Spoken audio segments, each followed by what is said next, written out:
دوستو آپ صلی اللہ علیہ وآلہ وسلم نے ارشاد فرمایا کہ جب نماز کے لیے اذان کہی جاتی ہے اس کے بعد ہمیں 15 منٹ کا وقفہ ملتا ہے تاکہ ہم اپنے سارے کام کاج چھوڑ کر مسجد میں جا سکیں، اللہ تعالیٰ کی عبادت کر سکیں۔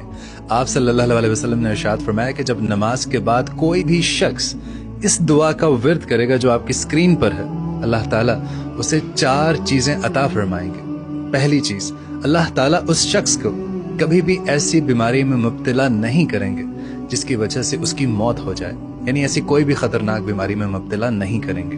نمبر 2، اللہ تعالیٰ اس شخص کو تنہائی میں گناہ کرنے سے پاک رکھیں گے، اللہ تعالیٰ اس شخص کی تنہائی کو پاک کر دے گا۔ تیسری چیز، دنیا کے ظالم لوگوں سے اس شخص کا اللہ تعالیٰ واسطہ ہی نہیں پڑنے دیں گے۔